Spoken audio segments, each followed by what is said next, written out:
마틴 로이드 존스는 1899년 12월 20일 아버지 헨리 로이드 존스와 어머니 막달렌 사이에서 둘째 아들로 태어났습니다. 마틴은 웨일즈 지방 카르디프에서 태어났습니다. 그의 아버지 헨리 로이드 존스는 성격이 낙천적이면서도 도덕적으로는 아주 반듯하고 영예심이 강직한 분이었습니다. 마틴의 아버지는 칼빈파 감리교회에 가입하게 되었는데 칼빈파 감리교회의 특징은 찬송이었습니다. 그들은 기쁨과 즐거움으로 찬송을 자주 불렀고 설교를 들으면서 아멘, 할렐루야를 자주 외치기도 했습니다. 그들은 부흥은 성령 하나님으로부터만 시작될 수 있음을 믿었습니다. 마틴이 소년 시절에 가장 즐거워하던 것은 그의 부친을 따라 마차를 타고 여행하는 것이었습니다. 마틴은 아버지를 무척 사랑하고 존경하였습니다. 어머니도 매우 활동적이고 친절한 분으로 방문객들을 늘 따뜻하게 맞아주었습니다. 1906년 봄, 마틴은 부모님과 형 해롤드, 동생 빈센트와 함께 랑게이토 마을로 이사해서 어린 시절을 보냈습니다. 마틴 로이드 존스는 랑게이토에서 4마일 떨어진 트레가론에 있는 학교에 입학하게 되었는데 학생 수는 120명이었으며 그중 마틴이 가장 어렸으나 차석으로 입학하였습니다. 1913년 마틴에게 잊을 수 없는 일이 있었습니다. 칼빈파 감리교 소속 봉사단 초청 예배에 참석하게 되었습니다. 그곳에서 그는 전에는 들어볼 수 없었던 설교를 처음으로 접하게 되었습니다. 성령의 강한 능력이 교회에 임하는 것을 경험하였습니다.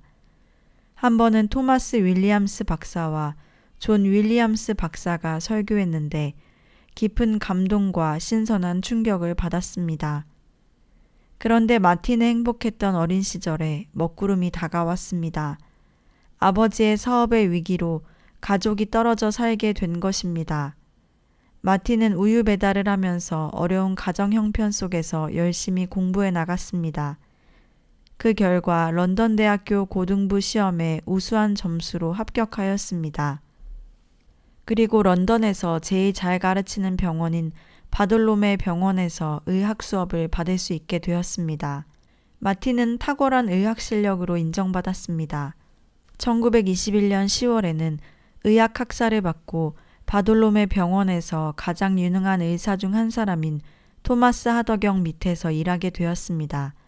로이드 존스의 가장 큰 소원은 하더와 같은 의사가 되는 것이었습니다. 그러나 하나님의 계획은 그의 뜻과는 다른 곳에 있었습니다. 마틴을 육신의 의사가 아닌 영혼을 치료하는 의사로 쓰시고자 하셨기 때문입니다. 그 무렵 마틴은 체링 크로스 교회와 웨스트민스터 교회를 오가며 말씀을 연구하였습니다. 특별히 웨스트민스터 교회의 존 휴톤 박사에게 깊은 감명을 받았습니다. 마틴은 그를 통해 하나님의 능력으로 사람이 변화된다는 확신을 갖게 되었습니다. 특별히 그가 크게 깨닫게 된 것은 죄 문제였습니다. 그는 자신이 타락한 죄인이며 자신 안에는 선한 것이 아무것도 없다는 것을 깨닫게 되었습니다.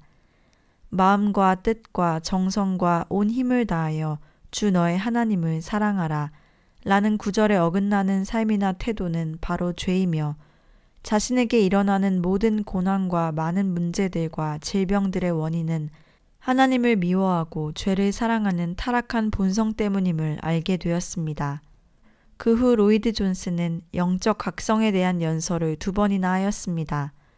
현대 웨일즈의 비극이라는 제목으로 그 시대의 도덕적 무질서를 지적하였습니다.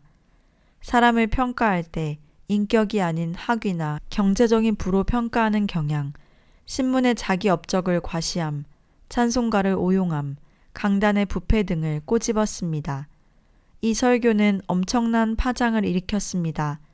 런던까지 소문이 퍼져 온통 화제가 되었습니다. 이 사건 뒤 마틴은 웨일즈의 부흥을 위한 책임감을 느꼈습니다. 이때 목회자 조셉 젠킨스는 마틴에게 웨일즈 순회 집회를 함께하자고 권하였습니다. 그는 1925년 4월 웨일즈의 사회연합단체의 정기집회에서 또 한 번의 설교를 하였습니다. 그 후 마틴은 의학을 포기해야 할지 말지 심한 고민에 빠지게 되었습니다.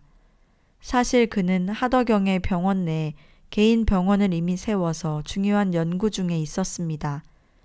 의학 전문가로서 그 분야에서 그리스도인의 선한 영향력을 끼치는 문제도 결코 가볍지 않은 일이라 생각하였습니다. 하지만 모든 것을 포기하도록 만든 체험이 있었습니다. 그 체험은 1925년 부활절에 그의 레덴시 집에서 동생 빈센트와 함께 작은 서재에 있을 때 일어났습니다. 그 순간 그는 혼자 있었는데 그리스도의 죽음 속에 나타난 하나님의 사랑이 마틴을 엄습해 왔습니다. 그에게 새로운 영적 생활이 그리스도의 죽음을 통해서 일어나고 있었습니다. 하나님과의 새로운 관계를 갖게 된 동기 역시 그리스도의 죽음이었습니다. 그 죽음 속에 나타난 사랑이 마틴을 감동시키고 만 것입니다. 그는 그때의 경험을 이렇게 고백하였습니다. 그 사랑은 놀라웠으며 그 사랑은 거룩하였으며 그 사랑은 내 영혼과 생활, 나의 모든 것을 요구하였습니다. 하지만 주변에서는 계속 의학에 종사하기를 권유하였습니다. 친구들에게 놀림과 비난도 받았습니다. 그러나 그는 지인의 죽음을 통해 허무함을 느꼈고 이 사건은 그를 더욱 하나님께로 인도하였습니다. 그는 존 낙스의 후계자였던 로버트 브루스의 고백을 생각하였습니다. 나는 오랫동안 목회의 소명을 거역하였다.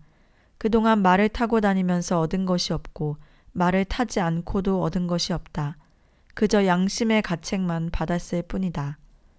그는 결국 결심하였습니다. 목회를 안 하고도 견딜 수 있다면 의사를 하겠지만 나는 말씀을 증거하라고 부르심을 받았으므로 의사를 할 수 없다. 로이드 존스는 1926년 10월 이스트엔드에 있는 포플라 선교회를 시작으로 강단에 서기 시작하였습니다. 이후 병원에서 좋은 지위를 보장받을 수 있는 조교수 자리도 제한이 있었지만 이제 주님의 부르심을 따르기로 결심한 그에게는 유혹이 될 수 없었습니다. 1927년 마틴은 평생의 배필인 베단 필립스와 결혼하였습니다. 베단은 같은 의대생으로 매우 경건한 가정에서 자란 매력적인 여성이었습니다. 베단은 마틴이 강단을 지키게 하는 것은 자신의 일이라고 고백하며 평생 그를 충실히 내조하였습니다. 뛰어난 성경 지식과 판단력으로 설교와 집필 등 남편의 목회 사역을 도왔습니다. 마틴과 베단은 신혼여행을 마치고 아베라본의 베들레헴 교회에 부임하게 되었습니다. 이 교회는 전임 목사 루이스가 4년 동안 사역한 후 일하기 어려운 지역이라고 고백한 곳이었습니다. 그러나 20세기의 청교도 목사 마틴의 첫 목회지는 하나님의 소낙비와 같은 축복을 받게 되었습니다. 그는 불타는 열정의 소명의식을 가지고 시 한 편을 썼습니다. 오 그리스도여, 주는 내가 바라는 모든 것입니다. 주님 안에는 그보다 더 풍성함이 넘치나이다.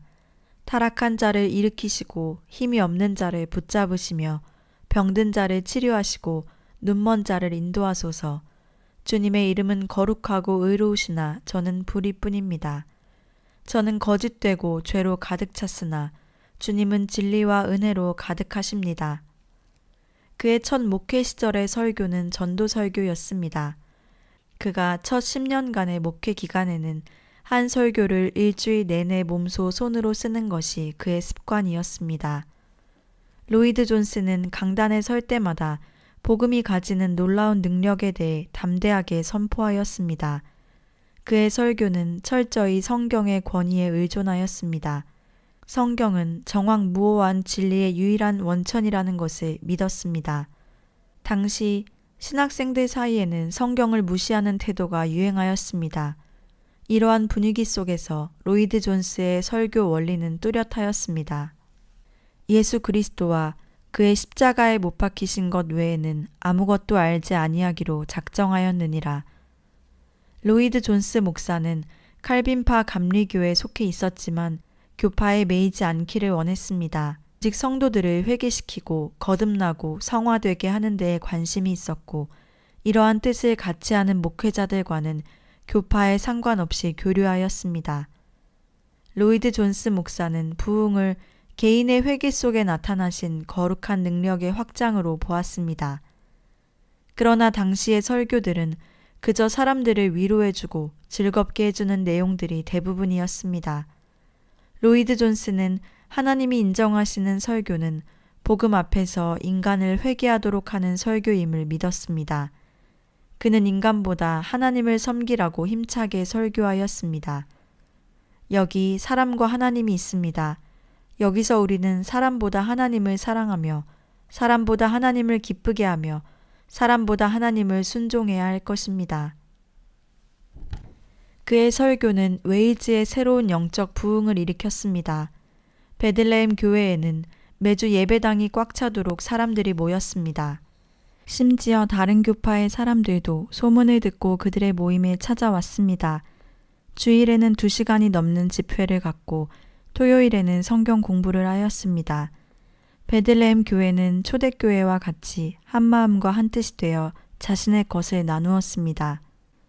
1930년은 전 세계가 대공황으로 어려웠음에도 불구하고 베들레헴 교회는 해외 선교회를 돕겠다는 헌금이 넘쳐 흘렀습니다. 바이올린 롭슨이라는 부인은 그동안 사치스런 옷과 외모에 많은 돈을 써버린 것을 후회하였습니다. 그리고 결혼 반지부터 시작해서 모든 귀금속을 다 팔아서 주님께 바쳤습니다. 그녀가 죽은 후에 가족들이 종이 한 장을 발견하였는데 거기에는 영혼을 바치고 모든 소유를 들여 예수 그리스도만을 섬기겠다고 결심하였습니다. 한 번은 가난한 윌리엄 토마스가 아침 일찍 로이드 존스 목사를 찾아왔습니다. 그는 희망이 없고 슬픔에 가득 차 비참해 보였습니다. 토마스는 로이드 존스 목사에게 자신의 죄 많은 과거사와 슬픈 이야기를 다 했습니다. 자신이 도저히 용서받을 수 없다고 생각하였습니다. 그러나 로이드 존스 목사는 사랑과 인내를 가지고 그에게 하나님의 말씀을 들려주었습니다. 그는 자신의 추악한 죄까지도 그리스도의 귀하신 보혈로 씻음받을 수 있다는 것을 깨닫게 되었고 마침내 그리스도를 구세주로 영접하였습니다. 그의 나이 70세였습니다. 로이드 존스 목사의 사역은 더욱 확장되기 시작하였습니다. 1930년 초에 북웨일즈를 방문하여 설교하는 일은 로이드 존스 목사의 정규적인 사역의 일부가 되었습니다. 특히 그는 복음을 잃어버리고 세속화되어 가고 있는 목회자들을 바로 세우는 역할을 하였습니다. 한때 웨일즈는 옥스퍼드 그룹 운동이 일었는데 이 운동은 성령을 강조하며 꿈이나 황홀경 같은 신비적 체험들을 중요시하였습니다. 로이드 존스는 진리가 먼저이지 경험이 먼저가 아니며 가장 중요한 것은 성경이라는 사실을 강조하며 이 운동에 맞서 싸웠습니다. 또한 칼바르트의 가르침에 대해서 찬성하는 사람들을 향해 정확무오한 성경을 의지하는 정통 기독교 신학을 세우기 위해 논증하였습니다. 1935년은 로이드 존스가 많은 영적 각성을 일으킨 한 해였습니다. 1935년 1월 1일 카디프에서 설교하였을 때 2,000명 이상이 참석하여 교회를 메웠으며 목회자들뿐 아니라 모든 성도들이 새로운 영적 분위기를 맛보았습니다.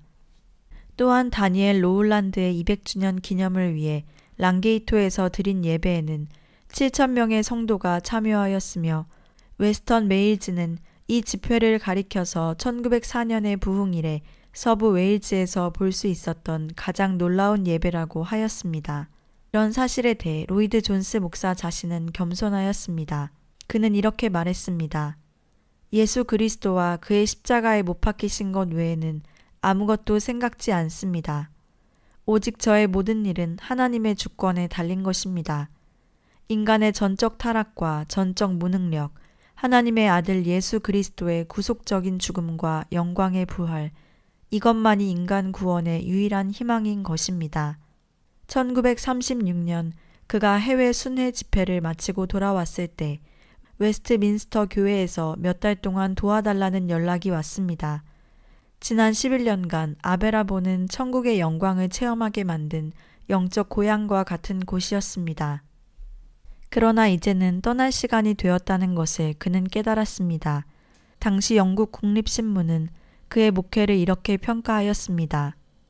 로이드 존스 목사는 11년간 아베라본에서 목회를 하면서 성자의 생활을 쌓아갔다. 그는 아베라본에 거하는 수백 명의 가난한 자들에게 그들이 성도이든지 아니든지 상관없이 모든 사람들에게 따뜻한 사랑을 베풀어 주었다. 지난 11년간의 그의 선행은 수천 가지에 다다른다. 돈이 필요한 사람들에게는 돈을 나누어 주고 심지어 집세가 밀린 사람들까지도 해결하여 주었다. 그래서 아베라본의 사람들은 로이드 존스 목사가 다시 돌아오기를 기도하고 있다. 로이드 존스는 캠벨 몰간 목사와 격주로 강단을 지키다가 1939년 웨스트민스터 교회에 정식으로 부임하게 되었습니다. 그해 그는 IVF의 대표로 선출되어 국제대회를 유럽에서 3차례나 개최하였습니다. 또한 그해 9월에 전쟁이 일어났으나 39살의 로이드 존스 목사는 전쟁 중에도 강단에 올라가서 설교하였습니다. 런던의 복음주의 도서관 관장직은 로이드 존스 목사에게 있어서 아주 중요한 사업이었습니다. 그는 이 일이 하나님의 큰일이라 확신하였습니다. 그는 대단한 독서광이었습니다. 독서는 어렸을 때부터 아버지를 통해 몸에 밴 습관이었습니다.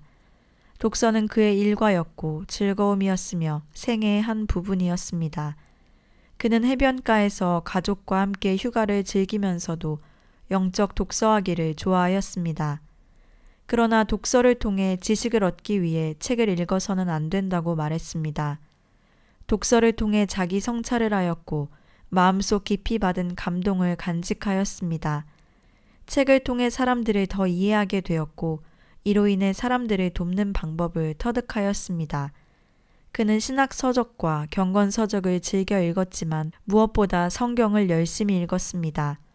로이드 존스 목사와 부인 베다는 53년 동안 맥체인 성경 읽기표에 따라 성경을 읽었습니다. 그가 세상을 떠난 것은 1981년 3월 1일이었는데 2월 28일에도 매일 성경 읽기표에 따라 고린도전서 15장 부활장을 읽었습니다. 그는 마지막까지 가족들에게 다음과 같이 말하였습니다. 성경을 읽어라. 그것은 생명의 양식이고 만나는 영혼의 양분을 공급해 준단다. 그는 아베라본 베들레헴 교회에서 11년 동안 그리고 30년 동안 웨스트민스터 교회에서 목회를 하였습니다. 그런데 1968년 마틴 로이드 존스는 암으로 건강이 악화되었습니다. 그는 교회 사역에서는 은퇴하게 되었지만 결코 사명에서 은퇴한 것은 아니었습니다. 그는 전화를 걸어온 사람을 위해서는 언제나 시간을 할애해 주었고 결코 불평하지 않고 위로하며 상담해 주었습니다.